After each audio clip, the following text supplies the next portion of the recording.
That weekend, my wife and I were on vacation. We literally took off on that Thursday. We were texting during. Yeah, and I remember, I'll never forget this. We were in Mexico. When I landed, we took off early in the morning. When I landed, I looked at my phone. I'm like, why is my company's stock down almost 70%? Hello, everyone. Patrick and I are really excited to come to you today with a new series that will be rolling out in our podcast. So if you've been with us this far, by the time you listen to this, we will have released just about 30 episodes between the Book of Law, Season 1, and Leadership and Motivation Unleashed, Season 2. We've covered topics across the spectrum, everything that connects to workplace, ethics, politics, interaction, what helps people succeed, what causes people to fail. We've tackled some really timely topics like AI, remote work, and then some really old school topics like how to handle bad behavior, right? How to plan a career path that will get you where we want to go. You've heard our hot takes on all of these. In many cases, Patrick and I agree with each other. In some cases, we disagree with each other. And we've also had such different experiences that we may have been in similar situations, but came out of it with very different takes or different perspectives because of our personalities, because of the roles that we held, and also the types of environments and the types of perspectives that we came to those with. And we hope you've enjoyed it. What we're going to do next is something a little interesting. Over the course of some of these same episodes, we have mentioned names of people that we admire, people that we've worked with over the years that have taught us lessons, that have dropped quotes, that have handled situations in really unique ways. And what we are going to do over the next series is introduce you to some of our favorite people. Patrick and I have reached out to some of the folks in our network who we feel have particularly unique experiences, perspectives, and stories that we'd like for them to share with you. And they've graciously agreed to come on our podcast and have conversations with us. And some of them will share different takes that they have on topics we've already covered. And others might share just different unique perspectives that we wouldn't be able to offer because we haven't had those experiences.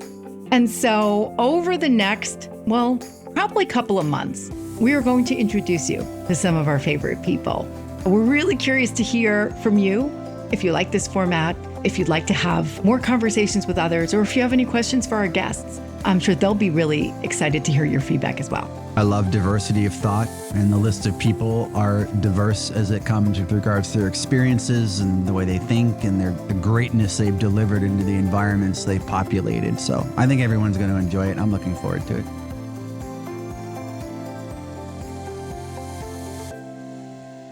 All right, everybody. Thank you, listeners. Leadership and Motivation. Rachel and I are here with Dean Indot today. Dean and I are actually in Utah on a boys trip. So it was a perfect time to get together and have him as a guest on our podcast as we're in a multi-month inviting people to the series to talk about their engagement, their leadership, how they motivate people, all the things they've done in their corporate careers. So Zion National Park is over our shoulder. So for those of you who watch the shorts, it's a heck of a view. We were mountain biking this morning. I think we did 14 miles. 15 miles. We survived it. I've just a small nick. I'll survive it. Little Tylenol help me. We're here with a guy by the name of David Cohn, another buddy of ours. Alex Rodriguez couldn't make it on this trip, but this is our 13th year of doing a trip somewhere. We've run the Baja in buggies in Mexico like idiots, flipped one. We've jumped trucks in Vegas. This is a mountain biking and ATV trip out in the desert. So we try to do something every year to remind ourselves that we're alive. Dean and I met at banking school, University of Washington, Pacific Coast Banking School. I had no business being there. And for the listeners who know me, you'd say, oh yeah, he shouldn't be in banking school. It's for commercial bankers, pro-grade lenders, people who are going to run a bank one day to learn how to run a bank end to end. It was probably the best education I had of my educational career, whether it was my MBA or my undergrad. Going to the graduate school of banking was a gift from US Bancorp, and I got to meet my new brothers. We became best friends, and it's been amazing. Dean is a rainmaker banker. Now, he'll give you a little bit more on that, what that means, but his career's been amazing.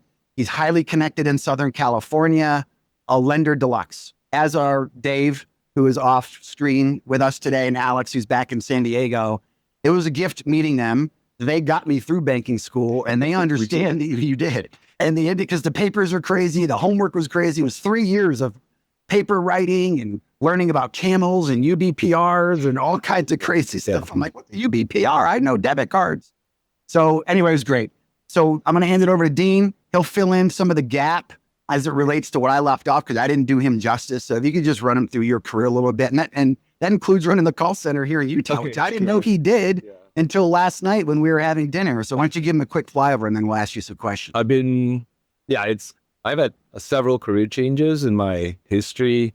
I started out right after college. I worked for Merrill Lynch as a salesperson. Very quickly after that, I moved into institutional relationship management. I worked for Securities. I worked for Fidelity Investments. And then it's aging me because when I say this, and then the internet boom hit. I think they can tell. And then I left the industry and I jumped into the tech startup world, late 90s through the early 2000s. That was one of the experiences that stuck with me till today. I've managed as many as 100 people at one time as a young kid, a few years out of college. And also looking at businesses, so on and so forth, how the bubble came about and how it popped. And I lived and breathed all of that during that period. Then right after that, I took a sabbatical. I went back and got my MBA at Pepperdine University. And then after that, I had another career change. Instead of going to consulting, during my internet boom days, I got into consulting with companies like Microsoft and Deloitte and Pricewaterhouse, doing all the different things I did during that stint I had in tech. Right after my MBA, I was supposed to go do that. I enjoyed it, but had a little curveball, and I decided to become a CFO instead. My whole career, I've been in finance. I'm a numbers person. I love numbers. And that experience I did for 5 years. And then 5 years later, the great financial crisis hits. So I got 2 under my belt. But that experience was very valuable for me as a banker today, because that experience allowed me to really understand as a banker, when I have a client, as a commercial banker, when I work with clients and people on the other side of the desk, I completely understand what they're going through because I've been in their shoes. I've been in their shoes managing money, managing people in a company, how important your bank is to them. And I spent about 5 years doing that, and the financial crisis hit.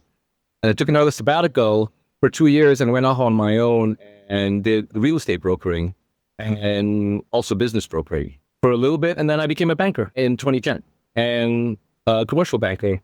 And I've been a banker ever since. I work for Western Alliance Bank right now. And it's been almost 15 years in this career, but it's only my second bank. I've been with my bank right now for going on my 13th year. And I love it. And my role today has drastically changed. I was always in sales. I was always an originator. I was always a business development person. Recently, I've now been given the opportunity and privilege to create my own group. So from a management perspective, I've had maybe a 20-year sabbatical from managing people for many years. I thought I would never want to do it again. I've had opportunities in management for over a decade, and I've turned everyone down.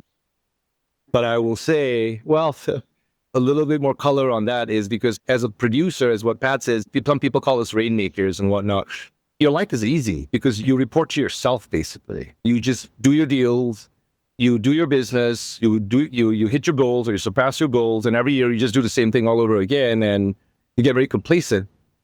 And you get very comfortable that you have a lot of free time, you have a lot of flexibility in doing what you want. So I always thought management would be something that I don't want to get into that. I hate writing people's reviews, and I'm not a good people person. My wife calls me the hardest ass she's ever met. Yeah. But she loves you. I'll be the first one to admit, I have very little patience for incompetence, and I have very little patience for lack of preparation with people. I just fly off the handle when I find out someone's in a particular situation that they're not prepared. That gets to me. Or if they can't produce, or if they don't listen. So I never want to get in management because I figure I'd be an HR issue very quickly. And how is that going for you right now? Oh, everyone loves me. Everyone likes me. Because you figured it out. I wouldn't say I figured it out. I think I did. I wasn't aware that managing people in roles that where I come from is a completely different experience. I'm a lot more empathetic than I expected to be because I understand what they're going through. And also being in an organization for this long, which I really enjoy. Some people have left in the past and don't really agree with its culture. I love the culture there. And I think because of that and because of how much I enjoy my company and how much I want my group to succeed, it's changed the dynamic on how I interact with people, being less of a hardest and being more of a nurturer versus managing with the iron hand, basically. But anyways, yeah, that's in the nutshell. That's how I got here. That's a lot, and it's great. So I'm gonna ask the first question. I'm gonna take the role of Alexis. Okay. So for people who aren't aware that may be watching this, the Alexis and Dean TikTok channel, And Instagram. and Instagram, and this is the Dean of the Alexis and Instagram. Dean. Now, was that her brainchild or yours? Okay, so true story how this happened. We were, I'm not quite sure if it's a common term among everyone in the banking industry, but we call it March Madness. Yeah. Okay. When March Madness happened, that weekend, my wife and I were on vacation. We literally took off on that Thursday. We were texting during. Yeah, and I remember, I'll never forget this. We were in Mexico. When I landed, we took off early in the morning. When I landed, I looked at my phone. I'm like, why is my company's stock down almost 70%? And then I open up CNBC and I'm like, oh, here we go. Is this going to be round two or is it what's really going to happen here? Obviously, that was at Silicon Valley Bank when it started.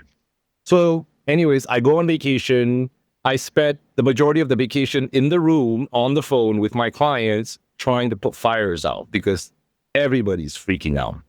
Our bank was in the same peer group as the banks that went down. So obviously there was a lot of guilty by association pressure, so on and so forth. Okay. But I didn't have much of a vacation. So I figured when I got back home and went back to the office, it was going to be World War III. It was going to be a you-know-what show. So I go to the office the first day and true enough, it is chaos in the office. It was chaos on us trying to calm the market down because we really don't do business like the banks that went down. We are a different bank. But Wall Street puts us in the same peer group. So the assumption is we are, right? So we were supposed to be the next one that's going to fall. But anyways, so I get back home from work that day. Alexis is like, what's going on? Can you explain it? I'm like, it's too difficult to explain. It is really complicated to explain how a bank gets taken down. So she sits me there. I get home, I literally like throw my shoes up and sit in my living room with a beer. And I said, okay, you really want to understand what's going on? Because I told her, to take a step back, I told her, it's like, I don't know whether we're going to survive. And she's like, what are you doing right now? I'll be honest. I'm pinging all my recruiters and they're like, hey, I might be back on the market. And I know you guys have asked me for the last decade, but I might be back on the market soon. Oh, because you don't know. As I'm explaining to her, now again, I'm explaining it to someone that is a layman, which is the majority of the audience, how a banking system works, how it's fractional, how there's only so much capital and the rest of it is depositors. So when your depositors come and move their funds out, it's over. I explained the entire fractional banking system and how the system works, so on and so forth, and why this term, the run of the bank, what it actually means. She took her phone out and just recorded me, and I wasn't aware. I was not aware. And then after that, she says, hey, I taped all that. Do you mind if I post it? I'll make a channel and post it. And I do whatever you want. I don't care. And one huge caveat I missed, I am the anti-social media person. He's not on anything. I'm not. Till today, I don't have the app on my phone. Till today, I don't watch myself. And how many followers do you have? 1.8 on TikTok and about 400,000 on Instagram. So 2.2 million people follow the channel, but you don't use it. No. Wow. I still don't. I still don't get it. Well, prior to where we are today, I felt I was one of those old people, the stereotypical, stop looking at that damn thing. You're going to rot your brain. It's useless. You don't learn anything out of it. Because I'm very big into academics, into education. I sit on the board of 3 charter schools right now. I'm a proponent of that because education was the reason why I'm here today. I really believe that. I thank my parents for that. So looking at social media and all that, you're rotting your brain, blah, blah, blah. I hated it. So I said, fine, go ahead, post it if you want. Like at this point, I could care less. I don't know what's going to happen in the next couple of weeks here. So the next morning I'm driving and she calls me and she says, hey, I posted that thing last night. It went viral. I'm like, what the hell does that mean? She said, I posted it. I woke up this morning. It's got over 100,000 views. And then the messages were going like maxed out. That was how it started. And then I get home and she's, can I keep doing this? Can I keep asking you? I'm like, sure, knock yourself out. How many You know? videos have you done so far? I have no idea. Is it hundreds or dozens? All I dozens and know dozens? is I think in 1 year, the last stat I checked with Alexis, in 1 year, I think one calendar year, we had something like 280 million views. So I don't know how many videos now. It's ridiculous. I have no idea how many videos. We've been out together. We were in San Diego last year or the year before for a Padres game. Dean and I are standing in line in the gift shop to buy our buddy Alex's son a jersey. We're getting him a Machado jersey. And some dude just walked up. He's like, Dean Indot, I'm Alexis and Dean. Oh my gosh. It's You're that famous enough was to like get back noticed. then. We're gaining like probably 30 to 50,000 followers a month, every month till today. So it's worse now. It is But worse I'm now. completely desensitized. At first, I used to cringe. I used to run away. People would come up to me. I'm like, no, that's not me. Bye. No. So Alexis and Dean come to Dallas to stay with Lisa and I, and we take them up to this little town north of Fort Worth, Chicken called place. Roanoke. And there's a very famous chicken house there called Babe's Chicken. So for anyone listening, if you're in North Texas, good. you Go got to there. go to Babe's You Chicken. gotta go. It is fantastic. So good. But it's old school. Like all the chairs are from all the old schools around the county. The tables aren't legit. And there's only two things on the menu: chicken fried steak, fried chicken. You get mashed potatoes, just lettuce for your salad, just lettuce, and creamed corn. And that's it. So we have a great dinner. The four of us get up to go pay up front. And I hear twice, oh my God, it's Alexis. We're in the middle of nowhere, Tarrant County, Texas. And a whole family recognized Alexis. He ran out the door because he's like, I don't want to talk to these people. So she goes back, took a couple selfies with him. It's like they're actually celebrities now at this point. It's crazy. But I knew them both. I knew them both when. So this question Uh-huh. is going to be an Alexis-like question. So you're going to have to like play the game. I have zero of the qualities of Miss Alexis, but I'm going to just ask you a question that she might ask you, Okay. and then you can riff one, Okay. and then we'll get back to leadership and motivation. Okay. You ready? Yeah. So Dino, this show always starts at Dino, right? Hey, Dino. He's usually at his desk in his house in LA. Dino, interest rates. There's all kinds of dialogue about, are they going to come down? What's going to happen? Is Powell going to actually start lowering them? I think Jamie Dimon said earlier in the week or late last week that, oh yeah, we're going to see 25 basis points Probably drop. And September. what's the deal with that? And then what are the ramifications of that? Are there merger and acquisition ramifications? Okay. The housing market is so important to our Well, economy. I know I've just gave you two different things to talk about. I can talk about it. You can do either one. It's my job. I'm a banker. I I'm know, good at bro. money. So go ahead. Alexis, if you're ever going to watch this, I'm sorry if I did a bad job. Okay. First things first, I think what you have to differentiate is the long-term rate, your mortgage. I think that's what resonates with everybody. Your mortgage versus your credit card or your HELOC loan. Those are two different things that drives those interest rates, okay? Your mortgage is driven by the bond market. Believe me, no matter what Powell does, you can't control that bond market. The bond market tells you what your long-term interest rates are going to be, pretty much. Your short-term interest rates controlled by the Fed. Short-term, because they set the rate at the discount window. So how banks borrow from each other overnight, whatnot, Fed funds rate, right?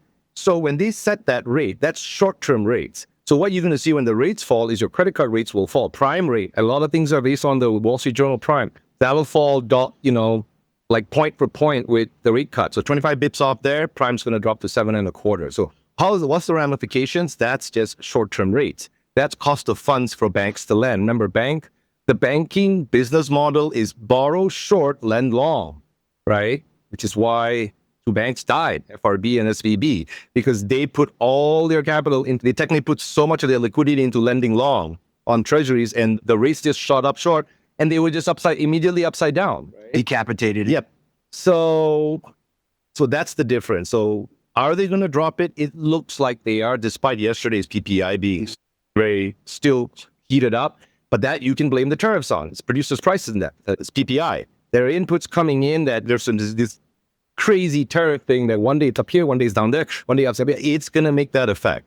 But because of all the pressure coming down the pike, and also the first time that there were 2 dissents in the last meeting, more than likely, I think Powell will have to capitulate and drop it 25 pips. Now, how's it going to affect mortgage rates? You just have to see what the bond market feels like for the long-term viability of our economy. Because the bonds back the mortgages? No, Why are you tying that together like that? because Tell them why. the bond's 10 years. Okay. The Fed funds rate's an overnight rate.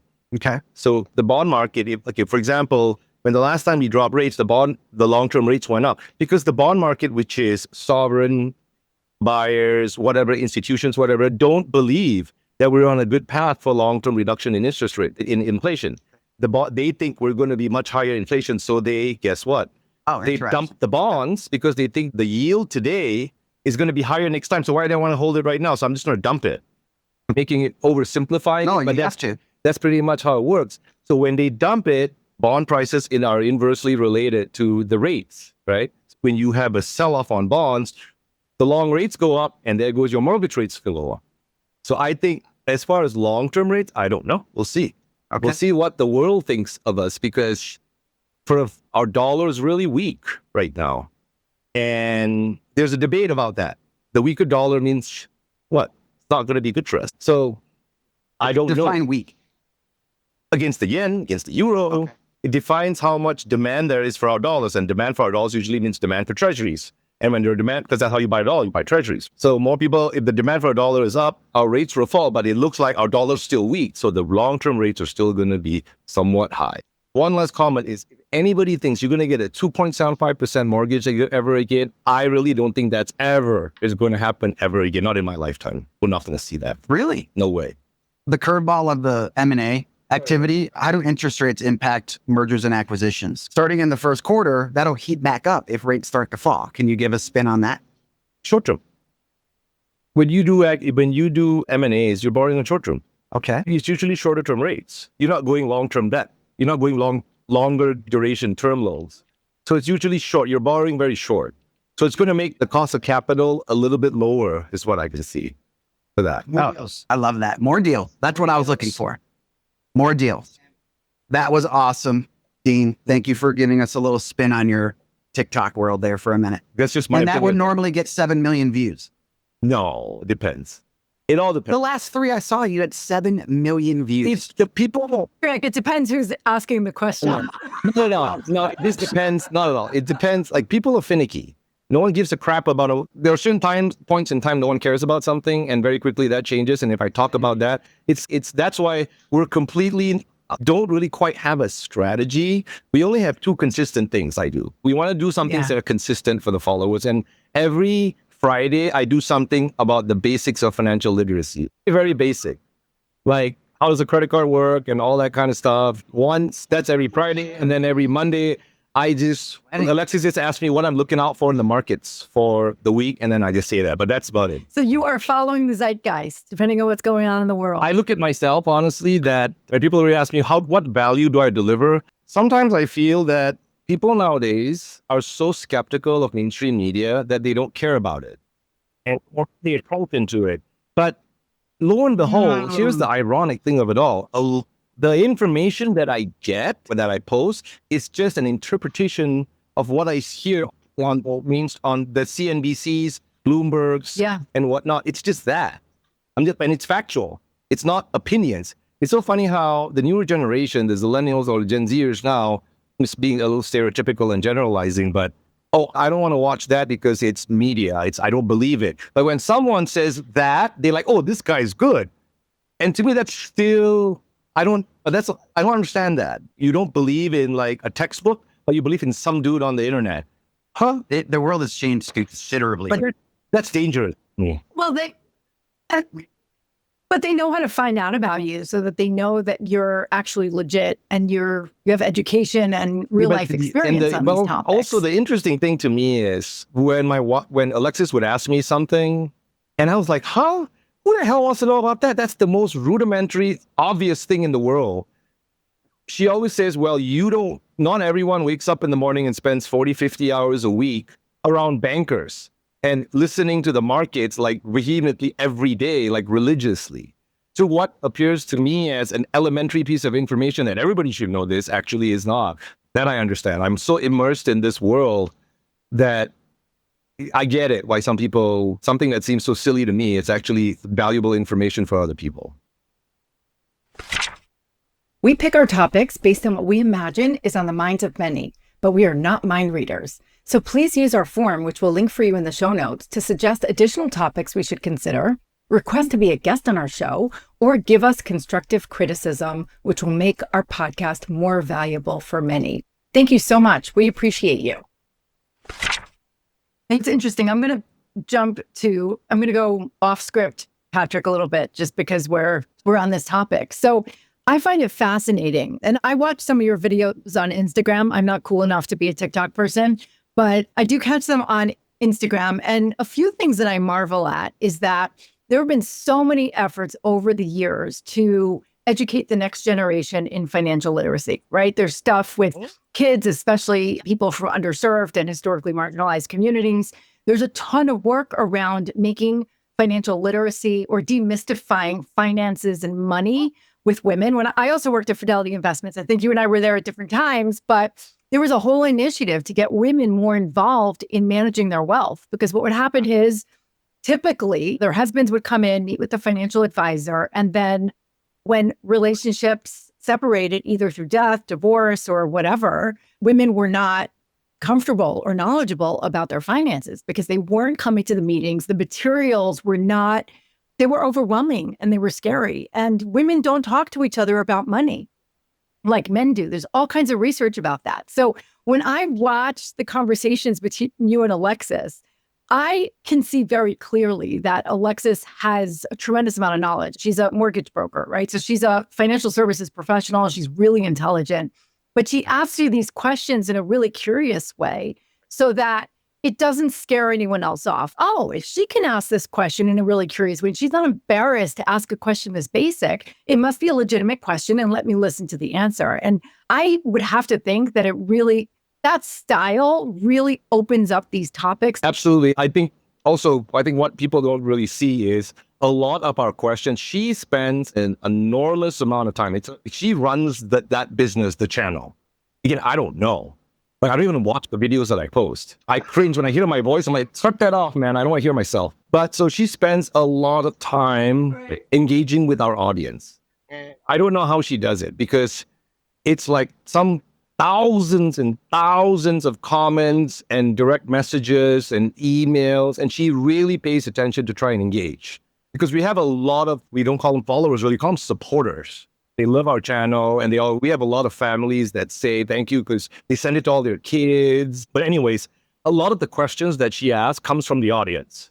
It's constant. They're like, ask him about this, ask him about that, ask him. So I literally have sessions with her unscheduled at night in the car. Can I ask you this? What do you think of this? What do you think of that? What do you think of this? And then she creates like a running tally, a list. And something that she just goes through the list and tries to get to the bottom of it every week. So a lot of the credit goes to her efforts, understanding the viewership, understanding the community, which I have no idea. So. No, that's awesome. And Patrick has told me, and I read an article online about how Alexis and Dean has really become a monetized business for you. It started off as an experiment. It was fun. Was that ever something you expected, or was it a happy surprise? Sure, it's a really funny story about that. When it started, I thought it was just funny because reading the comments was so entertaining to me. The comments were they're very entertaining. There's a lot of funny people out there with really good sense of humor and really very witty people out there. And I love those comments. Then we kept doing it and I said, listen, this is just fun.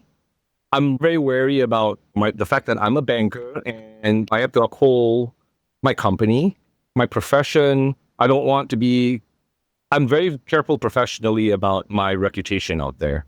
That's the basis of how I'm successful doing what I do is my reputation and my clients. And I don't want to have a different connotation of me trying to monetize something, trying to be stupid, for example. Because back then, my interpretation of social media is like something stupid. Something slapstick, some stupid dance, whatever. So what was that thing we did in the men's room at UW? So the ice bucket challenge. Ice bucket challenge. We made him do it. He hated it. Yeah, but that was okay. That was a good cause. Yeah, that was for charity. That was good. But yeah, so when it started, I was always like, whatever. Alexis was like, oh, we can get so big. You can make a lot of money. I said, you show me. Like, I don't believe this crap. This person can make hundreds of thousands of dollars doing that. I'm like, it's all fluff. What do you kids know? Blah, blah, blah. It was so stereotyped about it. Then I would say within 3 to 4 months, we made the creator fund in TikTok. So there's the way it works is there's this fund and you have to have, there's criteria and thresholds you have to meet and you get into the fund. And basically what that means, you get to share in the monetization and they pay you based on views, based on engagement. There's some algorithm, can't interpret it. I've tried. You never know. And then I see the money coming in. I was like, oh, that's nice. Things start falling into place as time goes on. Like I want to do more education stuff. But then TikTok launches STEM, right? And we're part of STEM. We're like a big part of STEM. They invited us over. They wanted to understand how we do things. And basically the story is the same. It's just, we did it for fun and lo and behold, this is where we're at. And then it started getting monetized even more and more. And what I would say is now it is a bona fide business with a tax strategy, with everything. But the only thing is I run it. I run it along with several of my other companies. But I don't look at it now as a fun. It's fun. Don't get me wrong. Me and her always say the day it doesn't become fun is the day we won't do it anymore. The day it doesn't become valuable for people and we don't get the gratification of helping people. That's when we don't ever want to get there. But I will say the money's good.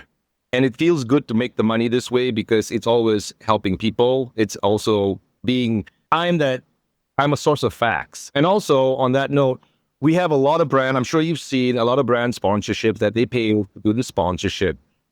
I have one main criteria for that. If it's a product that I will not use, I don't care how much money you pay me, not pushing it because that's so important to me.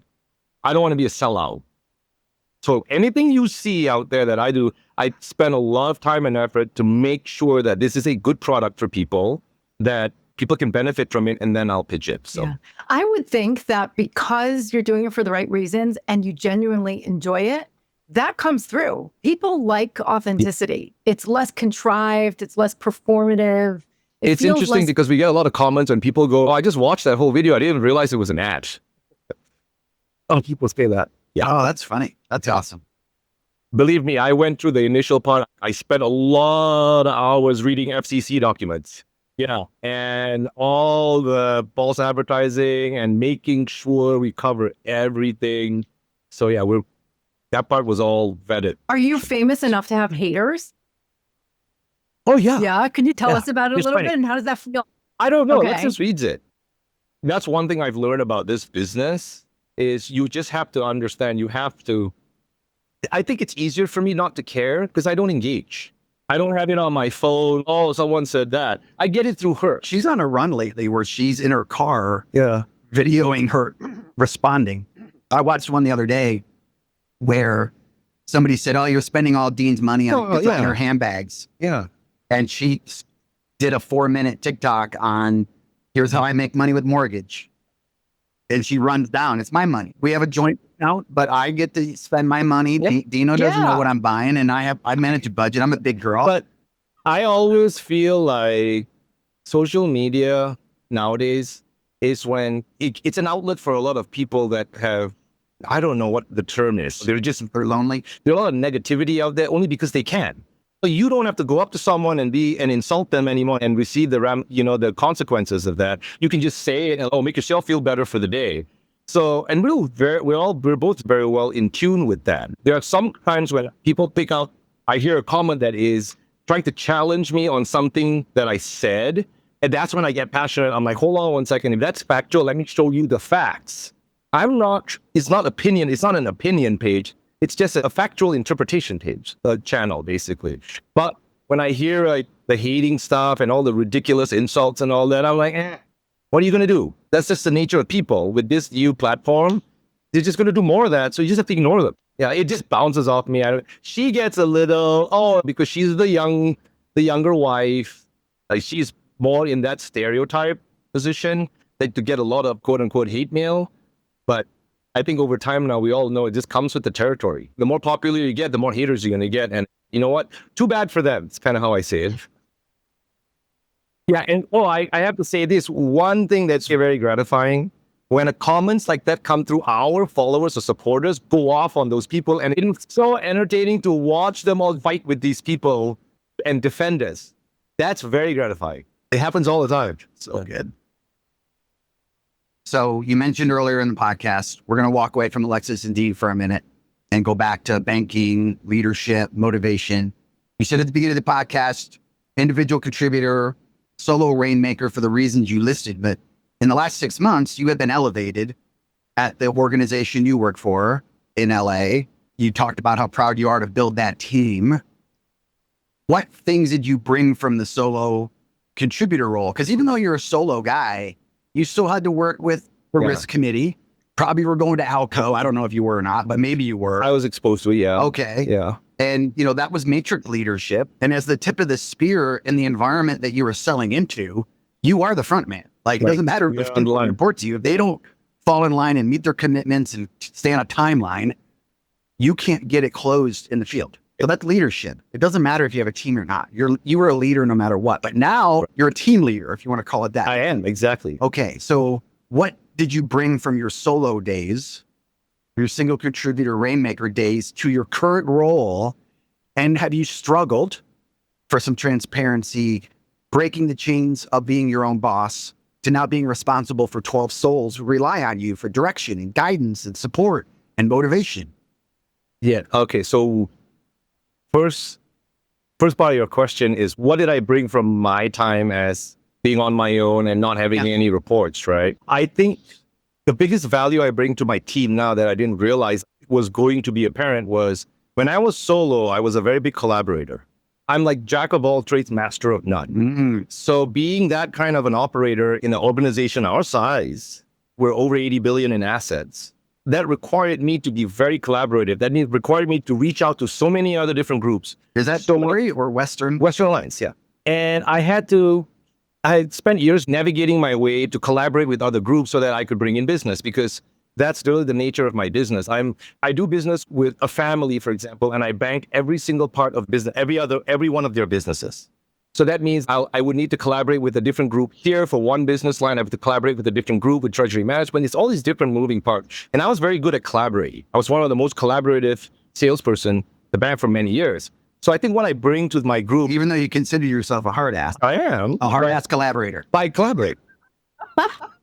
He is both. You can be both. Maybe You can be both. I seek out ways to get things done rather than just go up my reporting chain and complain.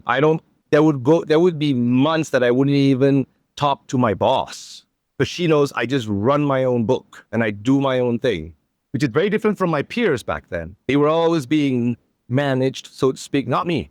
I'm doing my own thing. But I think what I bring to my group right now of people like me, that I am the team leader now, is I help them with that collaboration. I help them see the forest for the trees. I help them like, hey, you can grow this. Or here's how you do this. Or you have a problem with this. Or here's who you call. Oh, wait, no, you call this person because he can fix it that way. And I think that's the difference in that I make for their prior managers. Half the team used to report to my boss who left that I took over spot. The other half came from other groups. And so far, so good. I think it's because I think what I bring to the team is also it's a non-adversarial kind of way of dealing with problems. I have someone calling me and saying, oh, that person did this. I'm like, hold on, calm down. It doesn't mean they did that. They're not malicious to you. This is the process. So rather than focusing on what your experience was, let's find an objective way to fix this problem and let's move on. I feel that works really well. It's the thing. You're a natural educator also. I mean, I see it in your videos, and it sounds like throughout your career. Like, this is how you do it, or this is what you should do. Yeah. That's been a theme. It's been a theme for you throughout your different roles. Have you been light on if someone misses a deadline? Or my biggest pet peeve is if you say you're going to get it to me Thursday, make it Wednesday. Shoot for Wednesday. And that way you don't miss it. I can't do that. I haven't run into that yet because primarily I'm managing a sales team and support people. So it's too dynamic. It's very dynamic. And again, the other thing about me is I was trained in this organization by my boss, who I love dearly. Like, I wouldn't, till today, she's the best boss I've ever had, I will say. What's her name? Kathleen Chapman. Best boss I wanted them to hear it. I knew who it was. Ever had. She created the best landscape and the best platform for me to grow myself. And that's what she's really good at. But anyways, I learned from that. really well. So I'm not a high pressure person. If one of my employees can't hit their goals, I'm not going to go, hey, no, that's not how you nurture them. The last thing someone wants to hear if they're messing up is someone like reprimanding them for messing up, because they're adults. They know they're messing up. So I don't want to remind them about it. I take a different approach. If you're missing your goals, you can't close the deal. Guess what? Can I help you? Let you go figure it out. You go figure out, what do you need from me? So I look at my role really as a provider of resources. I'm not going to tell you how to do your business. Everyone does their business a different way. But you tell me what you need, and I keep trying to give them more products, more efficient processes to get their deals done, whatnot. I look at myself as like, I'm supposed to support them to do it so that they can be the best that they can be, versus me micromanaging and telling them what to do. That never works, I don't think. I love this. Okay, so here's a few questions. First, who is the leader you admire most? Dead or alive, real or fictional? My old boss, Kathleen Chapman. Okay, tell us about her. She was the first woman in this position that I've ever worked for, and it took a year for her to hire me. But because I never felt I could perform well in that organization, she convinced me that it's within me to do it. And I just couldn't see it for myself, which is another same criticism I get from my wife a lot. Yeah, you can do that. You just say you can, but you don't know you can, kind of thing. And she convinced me, and she nurtured me so well. And to a point where I fast forward so many years working for her, and I look back, I'm like, wow, like, I didn't even realize like I could do this. And because of her support and the way she nurtured, like the way she supported me, the way she treated me as a subordinate. And I really, really am grateful for that. That's awesome. What is the accomplishment you're most proud of? Becoming a pilot. Yes. Ooh. Yeah. Hardest Was that thing I've always ever a done in my life. dream? Was that always a dream of yours? Yeah. And to finally do it, the day I got my private, I will never forget every minute what happened when I landed the plane, got out of it, and what I did every single second. It is the most difficult thing I've ever had to do, and I did it. We've taken several flights, the three of us, down to San Diego to see our boy Alex. Was that Brown Airfield? On the border? Seth Brown, yeah. Yeah, he's an excellent aviator. He's Coming from he's the really guy good. right here. I'm not the guy anymore. I was the guy a long time ago. So I'm proud of you for that too, man. Flying is amazing, is an amazing thing. Everything else I've done in my life, everything else. It's just being able to get that license. One of my proudest achievements. And when you have a dream and you go get it, that's the best feeling ever. One last question. What's the craziest Patrick story that all of us need to know? Not from these guys. No way. That's the craziest Patrick story. No. Which one can we talk about? No. Which one? Come on. We got quick. Come on, the audience wants to know. Please remember, I have a corporate career to protect. I will get back to you and I'll email you. Okay. Okay. I think There's we so can many. leave it That's at one that. that he can answer that will ruin my life.